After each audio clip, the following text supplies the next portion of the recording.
नमस्कार। कथा कहानी काव्य में आपका स्वागत है। आइए हमारे साथ इस साहित्यिक सफर पर। मेरा नाम है मनीषा और हमारी आज की कहानी है मुंशी प्रेमचंद के उपन्यास सेवा सदन का 13वां भाग। पिछले भाग में आपने सुना कृष्णचंद्र का क्रोध और ग्लानि का आवेश शांत हुआ तो उनकी आत्मा निर्बल हो गई थी। उमानाथ की हर बात में हाँ मिलाते। उमानाथ की पत्नी जानवी ने बहस की वजह पूछी तो उन्होंने सब कृष्णचंद्र के कटु वचनों के बारे में भी बता दिया और भावों में बहकर सुमन के पतन की बात भी बता दी। हालांकि जानवी ने वचन दिया कि किसी से नहीं कहेगी, लेकिन कुबेर पंडित की पत्नी सुभागी से उसने यह सब मिर्च मसाले लगाकर बता दिया। सुभागी ने उसे कृष्णचंद्र के उसकी बेटी के साथ किए हुए निर्लज व्यवहार के बारे में बताया। सदन के विवाह में कुबेर पंडित ने इस बात को मदन सिंह को बता दिया, जिसके बाद वह बारात बिना विवाह किए वापस ले गए। पदम सिंह ने बहुत कोशिश की कि विवाह के लिए मान जाएं, लेकिन गुस्से में मदन सिंह ने उन्हें भी धक्का दे दिया, जिससे शारीरिक नहीं लेकिन मानसिक रूप से पदम सिंह आहत हो गए। अब आगे। विठलदास ने सुमन को विधवा आश्रम में गुप्त रीति से रखा था। प्रबंधकारिणी सभा के किसी भी सदस्य को इत्तला न दी थी। आश्रम की विधवाओं से उसे विधवा बताया गया था, लेकिन अबुल वफा जैसे टोहियों से यह बात बहुत दिनों तक गुप्त न रही। उसने हिरिया को ढूंढ निकाला और उससे सुमन का पता पूछ लिया। तब अपने अन्य रसिक मित्रों को भी इसकी सूचना दे दी। इसका परिणाम यह हुआ कि उन सज्जनों की आश्रम पर विशेष रीति से कृपा दृष्टि होने लगी। कभी सेठ चिमनलाल आते, कभी सेठ बलभद्रदास, कभी पंडित दीनानाथ विराजमान हो जाते। इन महानुभावों को अब आश्रम की सफाई और सजावट, उसकी आर्थिक दशा, उसके प्रबंध आदि विषयों से अद्भुत सहानुभूति हो गई थी। रात दिन आश्रम की शुभकामना में मग्न रहते थे। विठलदास बड़े संकट में पड़े हुए थे। कभी विचार करते कि इस पद से इस्तीफा दे दूं। क्या मैंने ही इस आश्रम का जिम्मा लिया है? कमेटी में कितने ही आदमी हैं जो इस काम को संभाल सकते हैं। वह जैसा उचित समझेंगे इसका प्रबंध करेंगे। मुझे अपनी आंखों से तो यह अत्याचार न देखना पड़ेगा। कभी सोचते क्यों ना एक दिन इन दुराचारियों को फटकारूं, फिर जो कुछ होगा देखा जाएगा। लेकिन जब शांत चित्त होकर देखते तो उन्हें सब्र से काम लेने के सिवाय और कोई उपाय न सूझता। हाँ, उन लोगों से बड़ी रुखाई से बात करते, उनके प्रस्तावों की उपेक्षा किया करते और अपने भावों से यह प्रकट करना चाहते थे कि मुझे तुम लोगों का यहाँ आना असह्य है, किंतु गरज के बावले मनुष्य देखकर भी अनदेखी कर जाते हैं। दोनों सेठ विनय और शील की साक्षात मूर्ति बन जाते। तिवारी जी ऐसे सरल बन जाते मानो उन्हें कभी क्रोध आ ही नहीं सकता। इस कूटनीति के आगे विठलदास की अक्ल कुछ काम न करती। एक दिन प्रातःकाल विठलदास इन्हीं चिंताओं में बैठे हुए थे कि एक फिटन आश्रम के द्वार पर आकर रुकी। उसमें से कौन लोग उतरे? अबुल वफा और अब्दुल लतीफ। विठलदास मन में तिलमिला कर रह गए। अभी सेठों ही का रोना था कि एक और बला आ पड़ी। जी में तो आया कि दोनों को दुत्कार दूं, पर धैर्य से काम लिया। अबुल वफा ने कहा, आदाब अर्ज है बंदा नवाज, आज कुछ तबीयत परेशान है क्या? वल्लाह, आपका इशार देखकर रूह को सुरूर हो जाता है। खुश नसीब है वह कौम जिसमें आप जैसे खादिम मौजूद हैं। एक हमारी खुद गरज खुशनुमा कौम है जिसे इन बातों का एहसास ही नहीं। जो लोग बड़े नेक नाम हैं वह भी गरज से पाक नहीं। क्यों मुंशी अब्दुल लतीफ साहब? अब्दुल लतीफ, जनाब हमारी कौम की कुछ ना कहिए। खुद गरज, खुद फरोश, खुद मतलब, कज फहम, कजरो कजरबी जो कहिए थोड़ा है। बड़ों बड़ों को देखिए, रंगे हुए सियार हैं, रिया का जामा पहने हुए। आपको जात मसदरे बरकात हैं।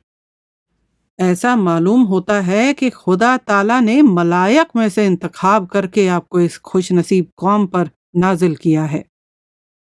अबुल वफा, आपकी पाक नफसी दिलों पर खाम खां असर डालती है। क्यों, आपके यहाँ कुछ सोजनकारी और बेल बूटे के काम तो होते ही होंगे। मेरे एक दोस्त ने सोजनकारी की कई दर्जन चादरों की फरमाइश लिख भेजी है। हालांकि शहर में कई जगह यह काम होता है, लेकिन मैंने यह ख्याल किया कि आश्रम को प्राइवेट काम करने वालों पर तरजीह होनी चाहिए। आपके यहाँ कुछ नमूने मौजूद हों तो दिखाने की तकलीफ कीजिए। विठलदास, मेरे यहाँ ये सब काम नहीं होते।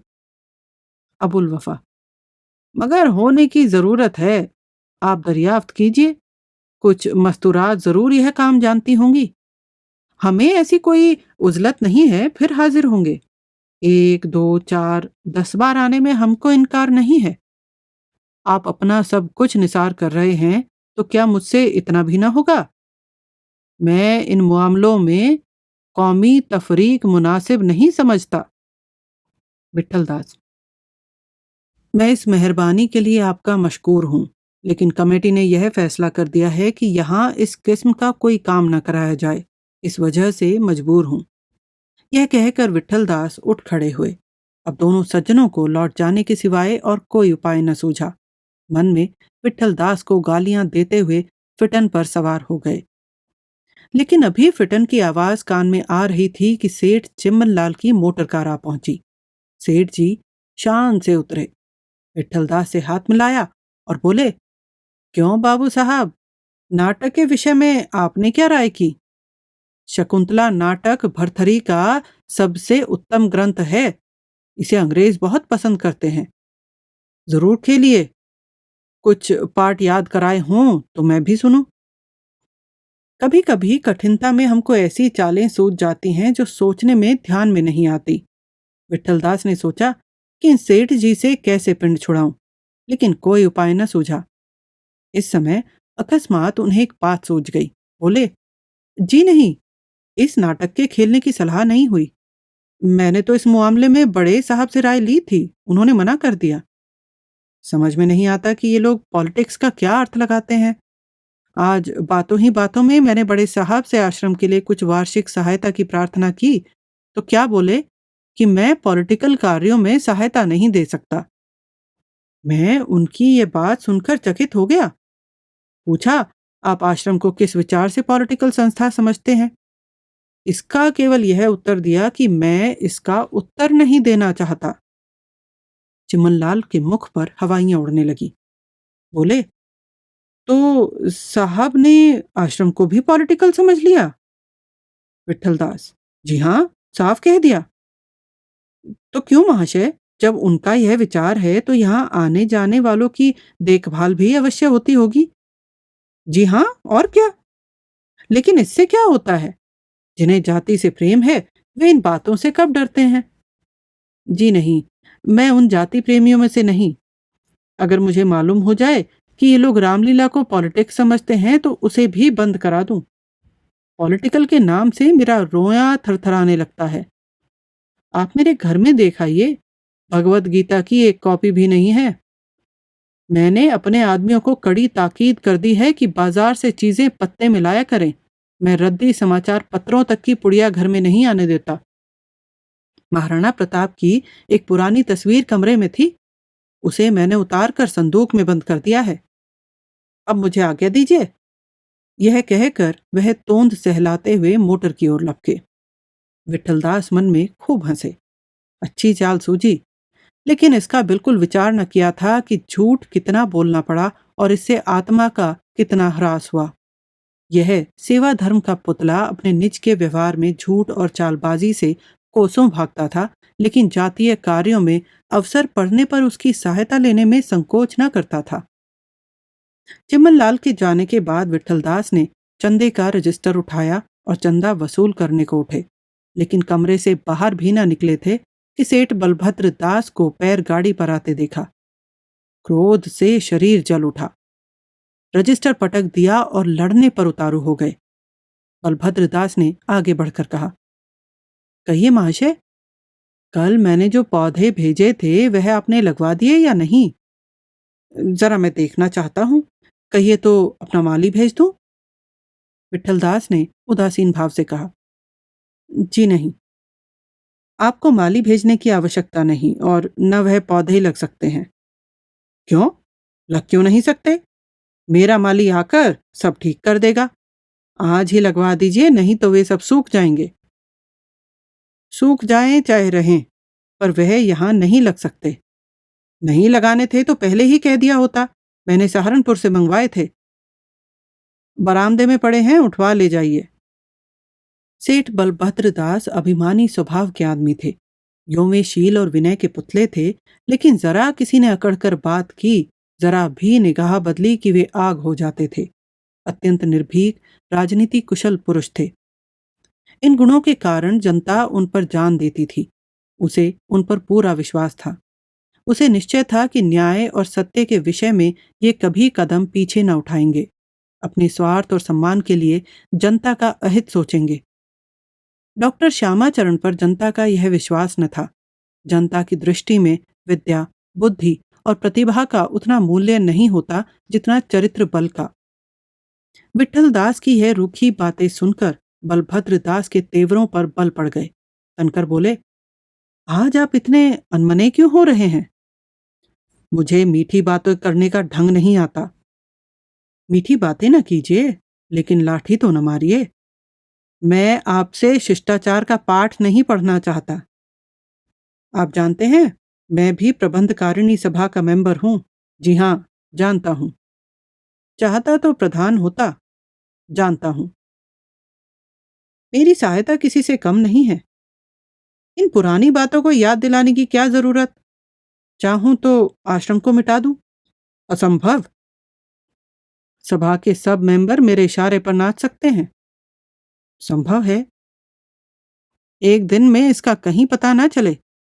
असंभव। आप किस घमंड में भूले हुए हैं? ईश्वर के भरोसे पर। सेठ जी आश्रम की ओर कुपित नेत्रों से ताकते हुए पैर गाड़ी पर सवार हो गए, लेकिन विठल दास पर उनकी धमकियों का कुछ असर न हुआ। उन्हें निश्चय था कि ये सभा के मेंबरों से आश्रम के विषय में कुछ न कहेंगे। उनका अभिमान इन्हें इतना नीचे न गिरने देगा। संभव है इस झेप को मिटाने के लिए मेंबरों से आश्रम की प्रशंसा करें, लेकिन यह आग कभी न कभी भड़केगी अवश्य, इसमें संदेह नहीं था। अभिमान अपने अपमान को नहीं भूलता। इसकी शंका होने पर भी विठल दास को वह क्षोभ नहीं था जो किसी झगड़े के बाद मेघ के समान हृदयाकाश पर छा जाया करता है। इसके प्रतिकूल उन्हें अपने कर्तव्य के पूरा करने का संतोष था और वह पछता रहे थे कि मैंने इसमें इतना विलंब क्यों किया। इस संतोष से वह ऐसी मौज में आए कि ऊंचे स्वर से यह गाने लगे, प्रभु जी मोही काहे की लाज, जन्म जन्म यूं ही भरमायो, अभिमानी बेकाज। प्रभु जी मोही काहे की लाज। इतने में उन्हें पदम सिंह आते हुए दिखाई दिए। उनके मुख पर चिंता और नैराश्य झलक रहा था, मानो अभी रोकर आंसू पोंछे हैं। विठल दास आगे बढ़कर उनसे मिले और पूछा, बीमार थे क्या? बिल्कुल पहचाने नहीं जाते। पदम सिंह, जी नहीं, बीमार तो नहीं हूं। हाँ, परेशान बहुत रहा। विवाह कुशलतापूर्वक तो हो गया? पदम सिंह ने छत की ओर ताकते हुए कहा, विवाह का कुछ समाचार न पूछिए। विवाह क्या हुआ, एक अबला कन्या का जीवन नष्ट कर आए। वह ऐसी सुमन बाई की बहन निकली। भैया को ज्यों ही मालूम हुआ, वे द्वार से बारात लौटा लाए। हाँ, विठल दास ने लंबी सांस लेकर कहा, यह तो बड़ा अन्याय हुआ। आपने अपने भाई साहब को समझाया नहीं? अपने से जो कुछ बन पड़ा सब करके हार गया। देखिए, अब बेचारी लड़की की क्या गति होती है। सुमन सुनेगी तो रोएगी। कहिए, यहाँ की क्या खबर है? सुमन के आने से विधवाओं में हलचल तो नहीं मची? वे उससे घृणा तो अवश्य ही करती होंगी। बात खुल जाए तो आश्रम खाली नजर आए। और सुमन कैसे रहती है? ऐसी अच्छी तरह मानो वह सदा आश्रम में ही रही है। मालूम होता है वह अपने सद्व्यवहार से अपनी कालिमा को धोना चाहती है। सब काम करने को तैयार और प्रसन्नचित्त। अन्य स्त्रियां सोती ही रहती हैं और वह उनके कमरे में झाड़ू दे जाती है। कई विधवाओं को सीना सिखाती है, कई उससे गाना सीखती हैं।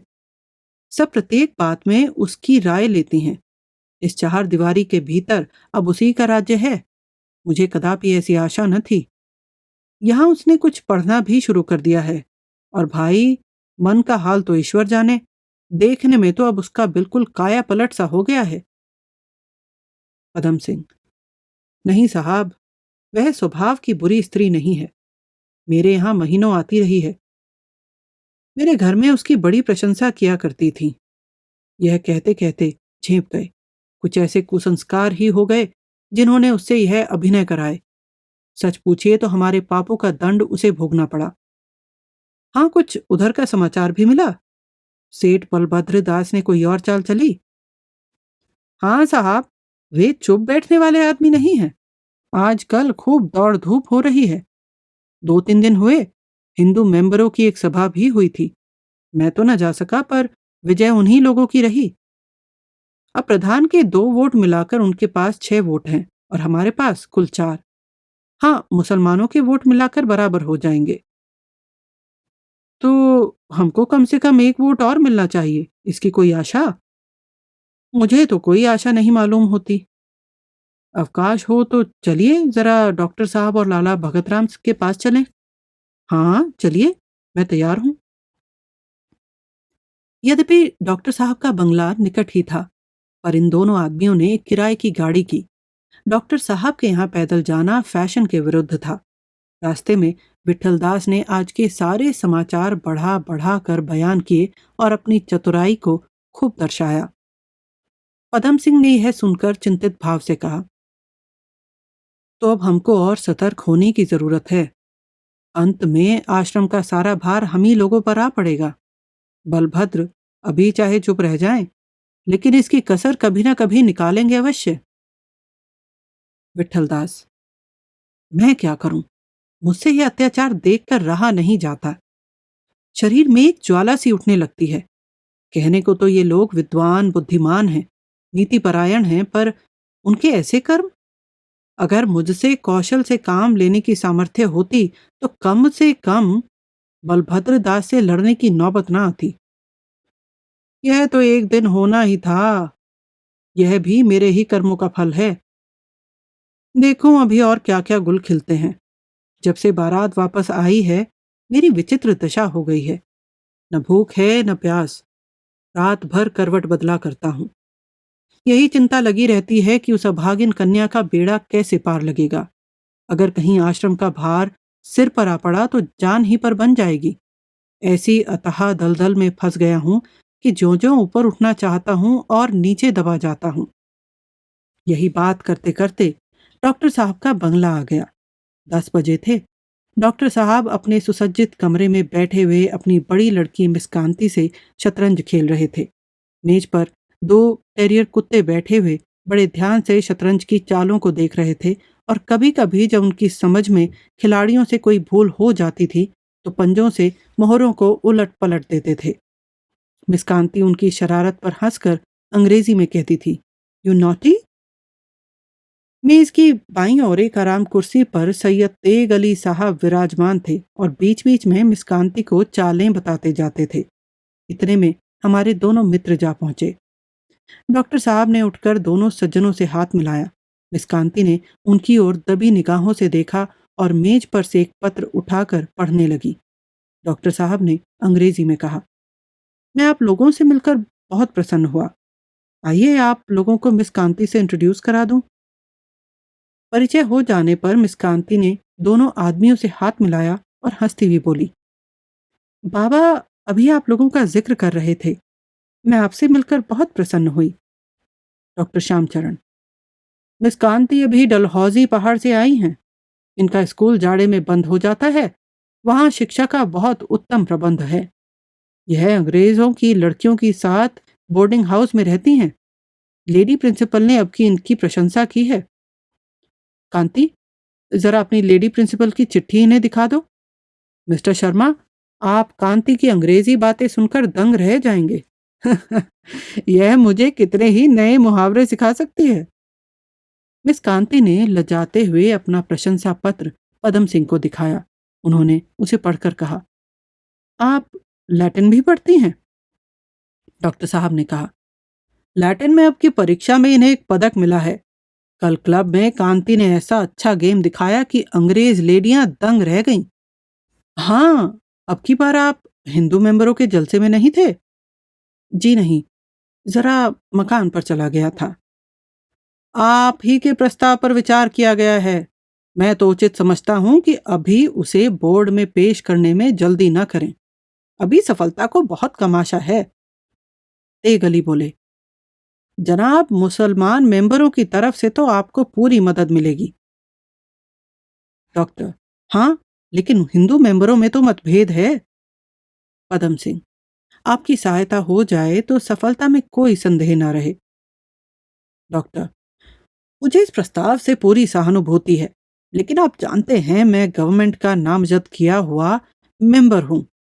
जब तक यह न मालूम हो जाए कि गवर्नमेंट में इस विषय को पसंद करती हैं कि नहीं, तब तक मैं ऐसे सामाजिक प्रश्न पर कोई राय नहीं दे सकता। विठल दास ने तीव्र स्वर से कहा, जब मेंबर होने से आपके विचार स्वातंत्र्य में बाधा पड़ती है तो आपको इस्तीफा दे देना चाहिए। तीनों आदमियों ने विठल दास की उपेक्षा की दृष्टि से देखा। उनका कथन असंगत था। तेग अली ने व्यंग भाव से कहा, इस्तीफा दे दें तो यह सम्मान कैसे हो? लाट साहब के बराबर कुर्सी पर कैसे बैठें? ऑनरेबल कैसे कहलाएं? बड़े बड़े अंग्रेजों से हाथ मिलाने का सौभाग्य कैसे प्राप्त हो? सरकारी डिनर में बढ़ बढ़ कर हाथ मारने का गौरव कैसे मिले?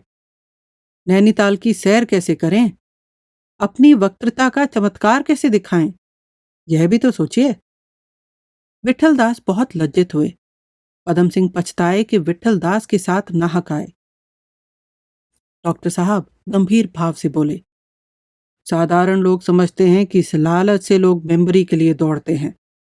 वह यह नहीं समझते कि यह कितना जिम्मेदारी का काम है। गरीब मेंबरों को अपना समय, कितना विचार, कितना धन, कितना परिश्रम इसके लिए अर्पण करना पड़ता है। इसके बदले उसे संतोष के सिवाय और क्या मिलता है कि मैं देश और जाति की सेवा कर रहा हूं। ऐसा ना हो तो कोई मेंबरी की परवाह ना करे। तेगली, जी हाँ, इसमें क्या शक है? जनाब ठीक फरमाते हैं। जिसके सिर यह अजीमुशान जिम्मेदारी पड़ती है उसका दिल जानता है। 11 बज गए थे। श्यामाचरण ने पदम सिंह से कहा, मेरे भोजन का समय हो गया, अब जाता हूं। आप संध्या समय मुझसे मिलिएगा। पदम सिंह ने कहा, हाँ हाँ, शौक से जाइए। उन्होंने सोचा, जब ये भोजन में जरा सी देर हो जाने से इतने घबराते हैं तो दूसरों से क्या आशा की जाए। लोग जाति और देश के सेवक तो बनना चाहते हैं, पर जरा सा भी कष्ट नहीं उठाना चाहते। लाला भगत राम धूप में तख्ते पर बैठे हुक्का पी रहे थे। उनकी छोटी लड़की गोद में बैठी हुई धुएं को पकड़ने के लिए बार बार हाथ बढ़ाती थी। सामने जमीन पर कई मिस्त्री और राजगीर बैठे हुए थे। भगत राम पदम सिंह को देखते ही उठ खड़े हुए और पालागन करके बोले, मैंने शाम ही को सुना था कि आप आ गए। आज प्रातःकाल जाने वाला था, लेकिन कुछ ऐसा झंझट आ पड़ा कि अवकाश ही न मिला। यह ठेकेदारी का काम बड़े झगड़े का है। काम कराइए, अपने रुपए लगाइए, उस पर दूसरों की खुशामद कीजिए।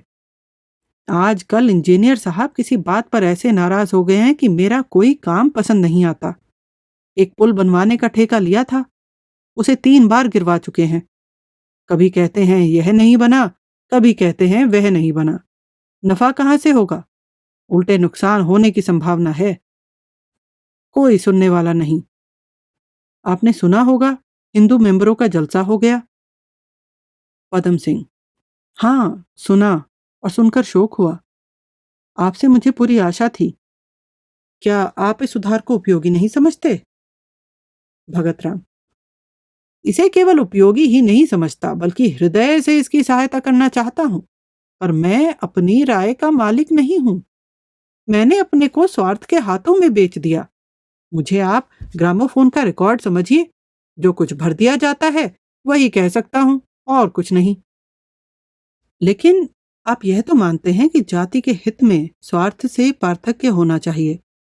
जी हाँ, इसे सिद्धांत रूप से मानता हूँ, पर इसे व्यवहार में लाने की शक्ति नहीं रखता। आप जानते होंगे, मेरा सारा कारोबार सेठ चिमन लाल की मदद से चलता है। अगर उन्हें नाराज कर लूं तो यह सारा ठाट बिगड़ जाए। समाज में मेरी जो कुछ मान मर्यादा है, वह इसी ठाट बाट के कारण है। विद्या और बुद्धि है ही नहीं, केवल इसी स्वांग का भरोसा है। अगर आज कलई खुल जाए तो कोई बात भी ना पूछे, दूध की मक्खी की तरह समाज से निकाल दिया जाऊं। बतलाइए, शहर में कौन है जो केवल मेरे विश्वास पर हजारों रुपए बिना सूद के दे देगा, और फिर केवल अपनी ही फिक्र तो नहीं है। कम से कम 300 रुपए मासिक गृहस्थी का खर्च है। जाति के लिए मैं स्वयं कष्ट झेलने के लिए तैयार हूं, पर अपने बच्चों को कैसे निरवलंब कर दूं? जब हम अपने किसी कर्तव्य से मुंह मोड़ते हैं तो दोष से बचने के लिए ऐसी प्रबल युक्तियां निकालते हैं कि कोई मुंह न खोल सके। उस समय हम संकोच को छोड़कर अपने संबंध में ऐसी ऐसी बातें कह डालते हैं कि जिनके गुप्त रहने में ही हमारा कल्याण है। लाला भगत राम के हृदय में यही भाव काम कर रहा था। पदम सिंह समझ गए कि इससे कोई आशा नहीं। बोले, ऐसी अवस्था में आप पर कैसे जोर दे सकता हूं? मुझे केवल एक वोट की फिक्र है। कोई उपाय बतलाइए, कैसे मिले? कुंवर साहब के यहाँ जाइए, ईश्वर चाहेंगे तो उनका वोट आपको मिल जाएगा। सेठ बलभद्र दास ने उन पर 3,000 रुपए की नालिश की है, कल उनकी डिग्री भी हो गई। कुंवर साहब इस समय बलभद्र से तने हुए हैं, वश चले तो गोली मार दें। फंसाने का एक लटका आपको और बताए देता हूं। उन्हें किसी सभा का प्रधान बना दीजिए, बस उनकी नकेल आपके हाथ में हो जाएगी। पदम सिंह ने हंसकर कहा, अच्छी बात है, उन्हीं के यहाँ चलता हूं। दोपहर हो गई थी, लेकिन पदम सिंह को भूख प्यास न थी। बग्घी पर बैठकर चले। कुंवर साहब बरूना किनारे एक बंगले में रहते थे। आधा घंटे में जा पहुंचे। बंगले के हाथे में ना तो कोई सजावट थी, न सफाई। फूल पत्ती का नाम न था। बरामदे में कई कुत्ते जंजीर में बंधे खड़े थे। एक तरफ कई घोड़े बांधे हुए थे। कुंवर साहब को शिकार का बहुत शौक था। कभी कभी कश्मीर तक का चक्कर लगाया करते थे। इस समय वह अपने कमरे में बैठे हुए सितार बजा रहे थे। एक कोने में कई बंदूकें और बर्छियां रखी हुई थी। दूसरी ओर एक बड़ी मेज पर एक घड़ियाल बैठा था। पदम सिंह कमरे में आए तो उसे देखकर एक बार चौंक पड़े। खाल में ऐसी सफाई से भूसा भरा गया था कि उसमें जान सी पड़ गई थी। कुंवर साहब ने शर्मा जी का बड़े प्रेम से स्वागत किया। आइए महाशय, आपके तो दर्शन दुर्लभ हो गए। घर से कब आए? कल ही आया हूं। चेहरा उतरा हुआ है, बीमार थे क्या? जी नहीं, बहुत अच्छी तरह हूं। कुछ जलपान कीजिएगा? नहीं, क्षमा कीजिए। क्या सितार का अभ्यास हो रहा है? जी हाँ, मुझे तो अपना सितार ही पसंद है। हारमोनियम और पियानो सुनकर मुझे मतली सी होने लगती है। इन अंग्रेजी बाजों ने हमारे संगीत को चौपट कर दिया। इसकी चर्चा ही उठ गई। जो कुछ कसर रह गई थी वह थिएटरों ने पूरी कर दी। बस जिसे देखिए गजल और कव्वाली की रट लगा रहा है। थोड़े दिनों में धनुर्विद्या की तरह इसका भी लोप हो जाएगा। संगीत से हृदय में पवित्र भाव पैदा होते हैं। जब से गाने का प्रचार कम हुआ, हम लोग भाव शून्य हो गए, और इसका सबसे बुरा असर हमारे साहित्य पर पड़ा है।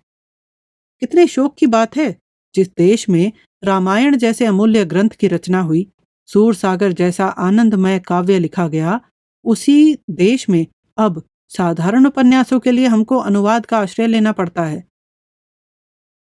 बंगाल और महाराष्ट्र में अभी गाने का कुछ प्रचार है, इसीलिए वहां भावों का ऐसा शैथिल्य नहीं है। वहां रचना और कल्पना शक्ति का ऐसा अभाव नहीं है। मैंने तो हिंदी साहित्य को पढ़ना ही छोड़ दिया। अनुवादों को निकाल डालिए तो नवीन हिंदी साहित्य में हरिश्चंद्र के 2-4 नाटकों और चंद्रकांता संतति के सिवाय और कुछ रहता ही नहीं। संसार का कोई साहित्य इतना दरिद्र ना होगा। उस पर तुर्रा यह है कि जिन महानुभावों ने 2-1 अंग्रेजी ग्रंथों के अनुवाद मराठी और बंगला अनुवादों की सहायता से कर लिए, वे अपने को धुरंधर साहित्य के समझने लगे हैं। एक महाशय ने कालिदास के कई नाटकों के पद्यबद्ध अनुवाद किए हैं, लेकिन वे अपने को हिंदी का कालिदास समझते हैं। एक महाशय ने मिल के 2 ग्रंथों का अनुवाद किया है, और वह भी स्वतंत्र नहीं, बल्कि गुजराती, मराठी आदि अनुवादों के सहारे। पर वह अपने में ऐसे संतुष्ट हैं मानो उन्होंने हिंदी साहित्य का उद्धार कर दिया। मेरा तो यह निश्चय होता जाता है कि अनुवादों से हिंदी का अपकार हो रहा है, मौलिकता को पनपने का अवसर नहीं मिलने पाता। पदम सिंह को यह देखकर आश्चर्य हुआ कि कुंवर साहब का साहित्य से इतना परिचय है। वह समझते थे कि इन्हें पोलो और शिकार के सिवाय और किसी से प्रेम न होगा। वह स्वयं हिंदी साहित्य से अपरिचित थे, पर कुंवर साहब के सामने अपनी अनभिज्ञता प्रकट करते संकोच होता था। उन्होंने इस तरह मुस्कुराकर देखा मानो यह सब बातें उन्हें पहले से ही मालूम थीं, और बोले, आपने तो ऐसा प्रश्न उठाया जिस पर दोनों पक्षों की ओर से बहुत कुछ कहा जा सकता है, पर इस समय मैं आपकी सेवा में किसी और ही काम से आया हूं। मैंने सुना है कि हिंदू मेंबरों के जलसे में आपने सेठों का पक्ष ग्रहण किया। कुंवर साहब ठठाकर हंसे। उनकी हंसी कमरे में गूंज उठी। पीतल की ढाल जो दीवार से लटक रही थी इस नकार से थरथराने लगी। बोले, सच कहिए, आपने किससे सुना? पदम सिंह इस कुसमय हंसी का तात्पर्य न समझकर कुछ भौचक्के से हो गए। उन्हें मालूम हुआ कि कुंवर साहब मुझे बनाना चाहते हैं। चिढ़कर बोले, सभी कह रहे हैं, किस किस का नाम लूं? कुंवर साहब ने फिर जोर से कह कहा मारा और हंसते हुए पूछा, और आपको विश्वास भी आ गया? पदम सिंह को अब इसमें कोई संदेह न रहा कि यह सब मुझे झेपाने का स्वांग है। जोर देकर बोले, अविश्वास करने के लिए मेरे पास कोई कारण नहीं है। कारण यही है कि मेरे साथ घोर अन्याय होगा। मैंने अपनी समझ में अपनी संपूर्ण शक्ति आपके प्रस्ताव के समर्थन में खर्च कर दी थी। यहां तक कि मैंने विरोध को गंभीर विचार के लायक भी न सोचा। व्यंग्योक्ति से ही काम लिया। हाँ, एक बात हो सकती है। समझ गया। अगर यह बात है तो मैं कहूंगा कि म्युनिसिपैलिटी बिल्कुल बछिया के ताऊ लोगों ही से भरी हुई है। व्यंग्योक्ति तो आप समझते ही होंगे। बस यह सारा कसूर उसी का है। किसी सज्जन ने उसका भाव न समझा। काशी के सुशिक्षित सम्मानित म्युनिसिपल कमिश्नरों में किसी ने भी एक साधारण सी बात न समझी। शोक, महाशोक। महाशय, आपको बड़ा कष्ट हुआ, क्षमा कीजिए। मैं इस प्रस्ताव का हृदय से अनुमोदन करता हूं। पदम सिंह भी मुस्कुराए। कुंवर सिंह की बातों पर विश्वास आया। बोले, अगर इन लोगों ने ऐसा धोखा खाया तो वास्तव में उनकी समझ बड़ी मोटी है, मगर प्रभाकर राव धोखे में आ जाए यह समझ में नहीं आता। पर ऐसा मालूम होता है कि नित्य अनुवाद करते करते उनकी बुद्धि भी गायब हो गई है। पदम सिंह जब यहाँ से चले तो उनका मन ऐसा प्रसन्न था मानो वह किसी बड़े रमणीक स्थान की सैर करके आए हों। कुंवर साहब के प्रेम और शील ने उन्हें वशीभूत कर लिया था। हमारे साथ बने रहने के लिए धन्यवाद। आपको अभी तक ये कहानी कैसी लगी हमें नीचे कमेंट बॉक्स में बताएं। आपके कमेंट्स और लाइक हमें प्रोत्साहित करते हैं और इससे चैनल की भी मदद होती है। अपने दोस्तों और परिवार के साथ कहानियां शेयर कीजिए, और अगर आपने अभी तक सब्सक्राइब नहीं किया है तो सब्सक्राइब करें और साथ में बेल आइकन दबाना न भूलें। इससे हमारे अपडेट्स आपको सबसे पहले मिलेंगे। जल्दी ही मिलते हैं कहानी के अगले भाग के साथ।